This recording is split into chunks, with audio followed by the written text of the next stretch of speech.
now, everybody. Hey now. What's up, everybody? Welcome to a brand new edition of Over the Line Hot Takes. Here we go. It's a big night. It is a big night. Tonight is the second Republican presidential debate that nobody cares about and nobody's going to be watching. Oh, I'm so excited to not watch what happens tonight on that debate stage. But I do have a lot of things to talk about, very important things to talk about today. First of all, let me tell you about my good buddies over at Wild Hair Jerky. If it weren't for Wild Hair Jerky, guess what? We probably would not be bringing you this podcast right now. So what I want you to do, here it is. You ready? Go over to this Facebook page. All right? You see this button right here? Click the like button, baby. Once you do that, guess what? You're going to be in the loop. They are just days away. And I know some of y'all have reached out to me. They're like, what? I can't. They're not open yet. Blah, blah, blah. Just add the page, okay? Listen to me. Follow instructions. Add the page. Wild Hair Jerky, H-A-R-E, on Facebook. And then you're going to know as soon as they're ready to go. But you can reach out. Reach out to them and say, hey, man, I just want to let you know that I heard about you on Over the Line. And once you do that, you know, you who knows? You may get visited by the jerky Easter hare, Easter bunny. I mean, that's what it's a Wild Hair Jerky. You never know. You never know. Good fortune could come your way. Just send them a message. Say, hey, now. Say thanks for doing Over the Line and all that stuff. I will attest to this beef jerky till the day I die. I keep it on standby on a regular basis, and I'm about to run out. But that's okay because I'm going to get some more. And you're going to get some more. Go to Wild Hair Jerky's page, click like, and tell them we sent you. They're gonna thank you for it. So the big debate tonight, Fox News, they got a big piece on their webpage. Who are the Republican candidates? Who are the Republican presidential candidates at the second GOP debate? Ooh, it sounds so exciting. Let's check in and see what Fox News is saying about it. Let's see what we got. Yes. you use what you. Oh, they're dragging out Karl Rove, one of the most despicable people in all of Republican politics. Good choice. So who are the candidates? Well, we've got Ron DeSantis. Nobody really cares. Ron DeSantis can't get any traction. He's slumping in the polls. He was in 5th place in New Hampshire just the other day. Way to go, Ron. You really did a good one. Who else? Nikki Haley. Yeah, Nikki Haley, how exciting. Warmonger extraordinaire. Wants to send every bit of your tax dollars over to Ukraine. Yeah, go Nikki Haley. Who's next? Vivek Ramaswamy, who has essentially disappeared from the race. Nobody knows where he's at or if he's still running for president. He'll be on the debate stage. Then you've got Tim Scott, who, nobody really has anything bad to say about Tim Scott, but he's kind of boring. Solid conservative, boring politician. Nobody cares. Who else? Oh, this guy, Chris Christie, who will definitely be at the snack bar for a majority of the night. I need to check the Vegas betting odds to see the over-under on whether or not he will have snacks under his podium. Who else? Oh, yeah. Milk Toast Mike Pence, another one of the warmongers that wants to send every bit of your tax dollars over to Ukraine. He'll be there probably at the end of the stage because he can't get any support whatsoever. And then there's Doug Burgum, who nobody really knows who it is. So there's your debate. I think I just wrapped it up for you. No need to watch it because I just told you what's going to happen. So glad we got that out of the way. Now, on the other hand, Donald Trump will be visiting with, he'll be delivering remarks tonight to the United Auto Workers in Clinton Township, Michigan, which is going to be pretty exciting. As you know, just was it yesterday, 2 days ago, Joe Biden made his way to the picket line to stand with the workers in solidarity, to make sure that they knew the Biden administration, the president is with you. Even though we're forcing you guys out of business by forcing y'all to make electric cars that you're not really that good at making, but I'm with you. By the way, when Joe Biden showed up to the picket line, to the protest, to the strike, to tell those people he's with them, even though he's ruining their livelihoods with electric cars. He showed up with a giant motorcade of gas-guzzling SUVs. Can you imagine? Listen to this. Imagine being a United Auto worker and you're on strike, part of the union. Part of your strike has to do with the fact that they're cramming electric cars down your throat, and then here comes Joe Biden with an entire motorcade of gas-guzzling SUVs. That's got to make you feel real good. Some of this stuff, man, you can't even make it up. So that's what's going to happen. I suggest, I don't know where it's going to be, maybe Right Side Broadcasting or something. I think it's going to be fascinating to watch Donald Trump give remarks in Michigan, kind of speaking to the United Auto Workers in the sense of, you know, saying, hey, I've got your best interests at heart. This guy does not. I think it can be effective. Leland on his show made an interesting point that Donald Trump is going to what is a blue state, or so they say, where you've got probably a good portion of haters out there. And so does Donald Trump get out in the crowd and start talking to these auto workers? Does he get some pushback from some of them? We don't know. But what you got to respect is that Donald Trump will go to a swing state like that. He's not going to some safe, solid red state like Alabama or Mississippi or whatever. He's willing to go out there where there may be people that don't like him. And that's why I think that's going to be fascinating. That's going to be much more fascinating than this ridiculous debate. I know I said on last night's Over the Line podcast that I was toying with the idea of doing the podcast and streaming the debate live. And the more I thought about it, the more I was like, what a horrible idea. If I want people to not watch this podcast, I would broadcast the debate for you. There's two things, actually. Trump's remarks, which I think are going to be wildly fascinating, but at 7:30 Central Time, 8:30 Eastern Time, this is 30 minutes before the debate. Tucker Carlson does it again. He's dropping another interview. Not quite as big as the Donald Trump interview, but he's dropping yet another interview minutes before the debate starts as a big F you to Fox News, which I thoroughly enjoy, and I think that is a solid move. This time, he's got a pretty good interview, I'll be honest. He's interviewing Bill O'Reilly, a former Fox host, just like him. So you got canned exactly 6 years before I did, almost to the day. What was that like? Why would you fire the guy, in your case, who had dominated the space? That just seems acting against interest. How did you keep yourself from getting bitter? I'm just bitter about everything anyway. So, how much more bitter can I get? What is the future of papers? What is the future of news? In the media today, the problem is they're all afraid. At 8 o'clock on the Fox News channel, nobody knew what we were going to say. So whether they liked us or they hated us, didn't matter. That son of a bitch, I want to find out what he's going to say tonight. I think there's an act of evil. I think it probably runs the television industry. We've just seen too much. I just can't resist, and I don't mean this as a criticism because I actually love it, but the most famous video on the internet is you. We'll do it live. Shot off camera in a previous job. We'll do it live. You're going live. You yourself have never asked me for advice. That's totally false. The Biden administration has indicted their opponent 4 times. Do you think you'll be ready and killing Trump at some point? American people know the fix is in. We run a risk of entering like an actual period of chaos. We are in the chaos now. Yeah, it seems that way. We're there. That's going to be a fascinating interview that I'm going to watch. I don't know how long it's going to be, and I don't know if it's going to coincide with Donald Trump's speech, but definitely watching that one because I spent a lot of time watching Bill O'Reilly back in the day as an aspiring conservative talk show host. I loved him, but I hated him. There were several things that he would say that would just absolutely get me fired up, but still, he was on point about a lot of stuff.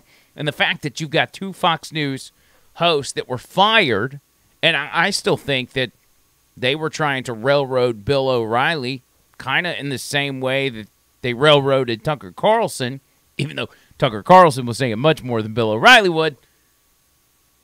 It'll be a good interview. So if you didn't know about that, you do now. I highly suggest you watch it. Now, on today's radio show, we had an impromptu press conference from the Senate Judiciary Committee, and I had no idea this thing was happening. I just look up at the TV, and I see Lindsey Graham. I see Marsha Blackburn. I see John Cornyn. I see Ted Cruz. And I see our senator here in Alabama, Katie Britt. And I thought, they must be talking about the border. And they were. And from Lindsey Graham to Katie Britt to Ted Cruz, they gave some of the most fiery speeches I've seen come out of senators in maybe ever. And thank God, it's a little late, but I'll take it. These guys are finally stepping up for one of the most, if not the most important issue in America today, and that is the invasion at the southern border. We have talked about this until we're blue in the face, and it almost, unfortunately, it becomes cliche, and it just becomes, it starts to sound to people like it's just a talking point, but it's a real dire issue, and it's gotten worse now. It's as bad now as it's ever been. 10, 11, 12,000 people a day from all over the world coming across our border. We are allowing them in, and then we have no clue where they go. We give them a court date for 3 years down the road and have no idea where they go. But it's much worse than that, and I got to give these guys props. They did a phenomenal job explaining the reality of what's going on the border thanks to Democrats and Joe Biden's inaction. It's bad. I want to play that for you. I'll play Ted Cruz, and then I'll play you Katie Britt. I was surprised by both of them. But check this out from earlier today. We're facing an unmitigated disaster at our southern border. Illegal immigration is the worst in our nation's history, and it's indefensible. All of us have been down to the southern border. I spent a lot of time on our southern border. John Cornyn and I together brought 19 senators down to the border to see firsthand. You cannot see what is happening there and defend it. One of my recent trips to the border, a reporter asked me, said, aren't the policies of Democrats more compassionate, more humane than you mean Republicans? And I just started laughing. I said, you know who doesn't believe that anymore? Democrats. Where's Joe Biden? Where's Kamala Harris? Where's even a single Democrat senator? Where's AOC? I assume she still has her white pantsuit. She just can't be bothered to cry in front of the Biden cages. Because with Trump no longer in the White House, suddenly the suffering of those kids doesn't matter. You cannot see what is happening and defend it. And by the way, the reason Biden doesn't go to the border, the reason Kamala Harris and other Democrats don't go to the border, because if they did, y'all would follow. The press would follow. And their only defense, they cannot defend what they're doing. Their only defense is to cover it up. Karine Jean-Pierre stands at the White House podium and says, people are not just walking across the border. It's not happening. There's a technical legal term for what that is. That's called bullshit. It is an utter and complete lie. It is a deliberate lie. It is a known lie. And she is lying on behalf of the President of the United States in the White House. Now, why does she lie? She lies because she counts on the press not to call her out. Was there a PolitiFact, a pants on fire done on that? No. I've invited the White House press secretary, come with me to the southern border any day and pick any hour of the day. We'll go out in 1 hour, and I guarantee you we will encounter group after group after group. You want to know how bad it is? We're now seeing Democrat mayors, Democrat governors, mayors like Eric Adams, the Democrat in New York, who says illegal immigration is destroying New York City. That's with 110,000 illegal immigrants in New York City. If 110,000 is destroying New York City, what in the hell do you think 7.6 million is doing to the state of Texas and the other states along our southern border? Now, these Democrats who are saying this, they can't quite muster up the strength to put the blame where it lies. which is at the feet of Democrats who are doing this deliberately. Instead, Mayor Adams blames, quote, that madman down in Texas, by which he means Greg Abbott. I have to admit, I was kind of offended he wasn't referring to me. But he blames Greg Abbott for putting a few thousand illegal immigrants on buses and sending them to New York City. The person who caused this crisis, his name is Joseph Robinette Biden Jr. His home address is 16 blocks away. And by the way, if Eric Adams wants some help fixing this problem, he can pick up the phone and call someone else named Charles Schumer. He's a New York resident. I believe he lives in Manhattan. If the mayor doesn't have his number, we can give him Chuck Schumer's cell phone. Because Chuck Schumer is responsible, in the words of the New York mayor, for destroying New York City. Look, some of y'all may have seen when Alejandro Mayorkas testified in front of the Senate Judiciary Committee. I asked him, I said, Mr. Secretary, how many migrants died last year crossing illegally? He said, I don't know, I have no idea. I said, of course you don't. The official numbers are 853, but you don't care about those dead bodies that appear in Texas every single day. I asked him how many children were brutalized by human traffickers. He said, I don't know. How many women were sexually assaulted? I don't know. How many people died of drug overdoses? As John Cornyn told you, it's more than 100,000. And you want to talk about something stunning? I put up a photograph with pictures of colored wristbands. I said, Mr. Secretary, what are these wristbands? And he said, I have no idea what they are. Now, look, any good lawyer will tell you you don't ask a question you don't know the answer to. That was one answer that left me flabbergasted. Because just about every single illegal immigrant who crosses the border wears one of those wristbands. They're color-coded for how many thousands of dollars they owe the cartels. And if you stand on the banks of the Rio Grande River, you see hundreds or thousands of these wristbands. They're just like this. These are the wristbands picked up from the banks of the Rio Grande River. And the little boys, the teenagers who come in who owe thousands of dollars to the cartels, they're sent to every city in America, and they're working for the cartels to pay off those thousands of dollars. They're committing crimes in Washington, D.C., and New York, in every city in America. And if they don't pay off the cartels, their families will be murdered. And as bad as the boys have it, the girls have it even worse. There are literally thousands upon thousands of girls trapped in sex slavery to pay off their debts to the cartels. When I look at these are modern-day leg irons. This is human slavery, and it is caused by the Democrats not giving a damn about the people being abused. And so I want to make a plea to the press.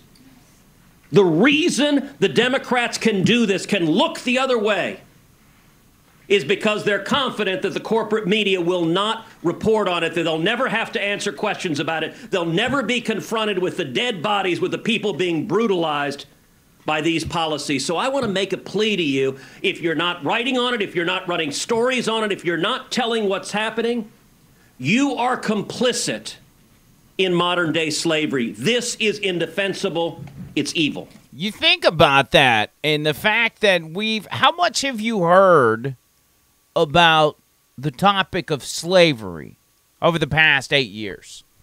It's literally consumed our conversations, especially political conversations. Because of slavery, we've taken down statues that were hundreds of years old. We've erased names from universities. We've erased names from military bases because of slavery, because of past sins committed by those that went before us, people that we don't even know. Slavery has driven the actions of so many people. And yet today, slavery is happening in our country. And the Democrats and the media ignore it. Literal slavery. It's happening all over the world, and we've known that. But now it's happening in this country, and nobody's talking about it. Let's talk about brown and black people. Well, there's brown and black people that are currently in slavery. Slaves to the cartels. Is it because the people who run the cartels aren't white men? Is that why you don't care? It's just a question. I'm just trying to understand how we can have literal slavery. Not just, as he said, for labor, for little boys, but for girls that are raped, that are sold into sex slavery.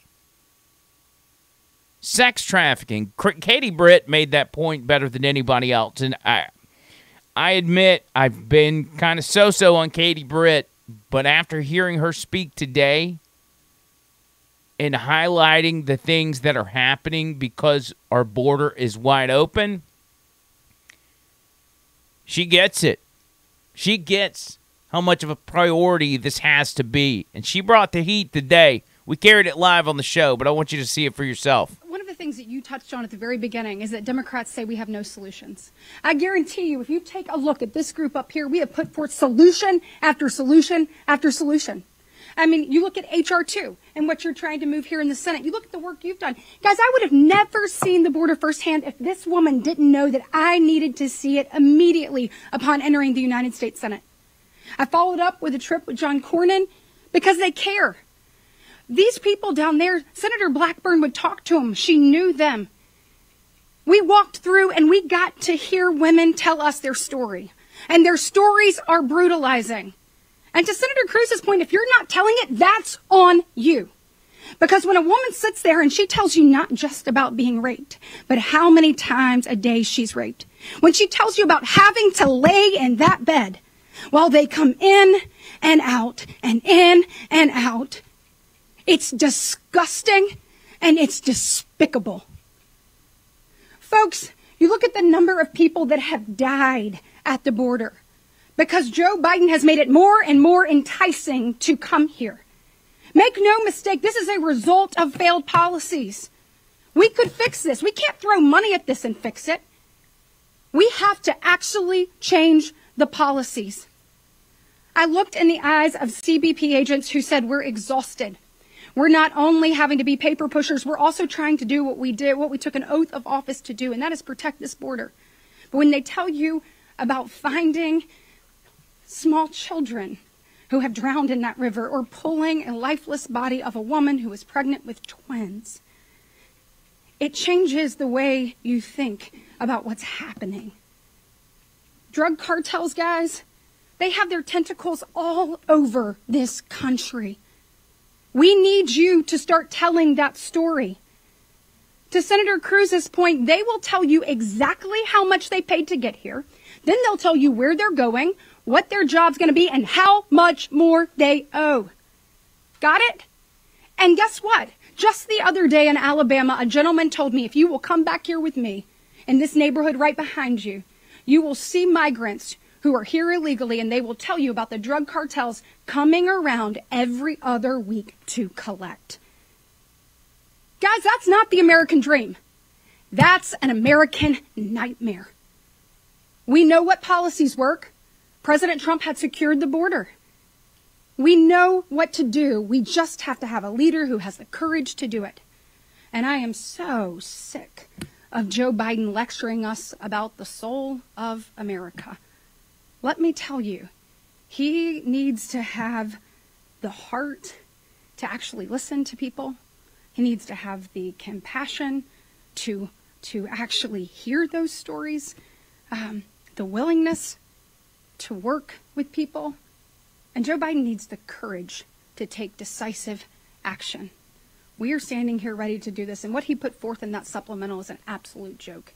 It will only facilitate this crisis more and more every day. By the end of his tenure, we will have over 10 million people here, which would make that, by the way, if you put everybody in one place, the, 11th largest state in the United States of America.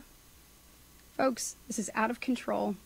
We've got to do something. We would not allow this to happen in a third world country. We certainly should not allow it to happen in the United States of America. Man, God, we were watching that live during the radio show, and I was just like, Katie Britt just went scorched earth. I've never seen anything like it. It's definitely a nice change from her predecessor, which was Richard Shelby. She was the chief of staff for him. And so I just, it's why I was so in Katie Britt. Okay, it's Richard Shelby 2.0. Richard Shelby never looked out for the people of Alabama. He would go up there and pile on a bunch of earmarks for Alabama, get some money sent down here, and that would be it. And he would brag about everything he did, put his name up on a building or whatever. But he didn't really do anything to improve the lives of Alabamians. I expected the same thing. And I hope her words are sincere. I think they are. But this is an issue that's creating slavery. It's killing people. These people are coming over to this country thinking they're going to have a better life. I'm talking about the good people. I'm not talking about the criminals and the drug dealers. I'm talking about the good people that are coming over to this country for a better life, only to find one that's worse than what they left. To find themselves in slavery, in debt thousands of dollars to the cartels, which will kill them and their families if they do not pay it up. Imagine going to a new country with nothing and having to figure out how to pay a criminal organization $10,000 just so your family doesn't get murdered. Go to a new country with nothing. You don't speak the language. You don't know how to get a job.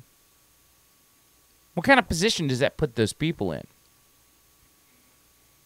The Democrats claim that their border policies are what they are because of compassion, because they're compassionate about people. It doesn't sound like compassion. Fox News was on Capitol Hill today asking some Democrats what their thought was on this border crisis. Here's some of the things they said. At what point does this become an invasion of our country? Well, I would never use that word. Not an invasion. This is not some pests. These are human beings, and that's the way they need to be treated. It's not an invasion. It's not pest. No, it is an invasion. It's an invasion of good and bad people. Would you allow Russia, a mass influx of Russians, to just come over? Because Russia's public enemy number one. Vladimir Putin was sending his people over here. What would be the Democrats' response?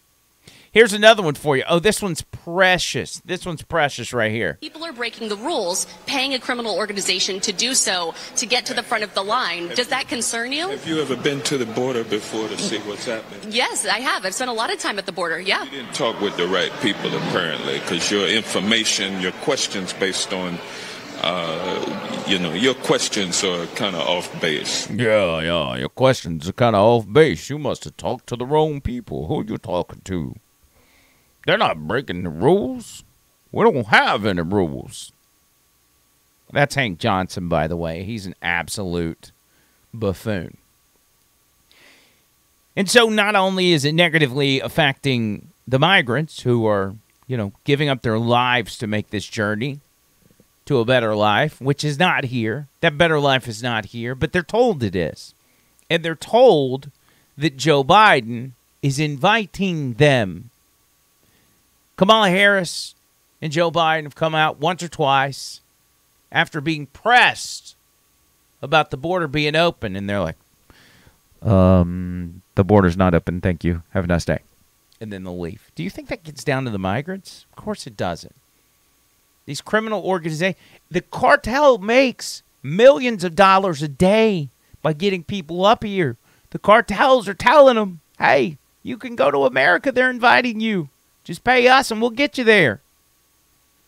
Entire organizations, the Red Cross, is in Latin America handing out maps showing people how to get to the border. And they're using your taxpayer dollars to do it. And once they get here, what happens? They get sent to sanctuary cities. Texas was completely overwhelmed and had been for a long time. So they start sending them to places like Chicago, places like New York. Then what happens? Well, you got to put them somewhere. right? Because you're liberal and you're compassionate. So you start putting them in hotels. Just recently, as they were bringing more and more busloads of migrants in, they started putting them in nursing homes. And in one particular situation, there was a 95-year-old veteran that had become homeless after the nursing home room he was staying in was given to, you guessed it, illegal immigrants. A 95-year-old war veteran served this country, and he loses his home. He becomes homeless because of an illegal immigrant. It was very disgraceful what they did to the people in Island Shores. They gave us time to get out, but they never said when, and they never said they were going to get us out. And then one day, there's a thing on the board, a notice on the board, you gotta be out by March 15th. I think that gave us like a month and a half to find out where we're gonna go. I thought my suitcases were gonna be on the curb because I'm not that fast. If it wasn't for my daughter, they would have been on the curb. But that's what it happened, and that was it. I said, no, no, no, no, you're not moving me. And they said, yes, yes, yes, we are. And everything was done behind closed doors. Yeah. We didn't have a chance to actually make any attempt. That is sickening, utterly sickening. If that doesn't fire you up, I don't know what will. That this man at 95 years old has become homeless so illegal immigrants can have somewhere to stay. People that have no business being here have somewhere to stay because our government invited them and opened the door. There's a lot of people being affected by this, obviously. People like that, people that just live in sanctuary cities, people in Texas, people that live on the border, the migrants themselves, the Border Patrol agents who are so demoralized at this point. They went from protecting the border, which is what they signed up for, to doing paperwork for people that they know shouldn't be here. Imagine what that does to their psyche. Imagine what it would do to you if you signed up to serve your country in that capacity. And you basically turned into a tool to be used by the Biden administration to destroy this country from within. That's what they've done to those guys. They went from serving their country to destroying their country because they're being forced to. I'm out of here. Y'all check me next time. Until then, see you, cuz.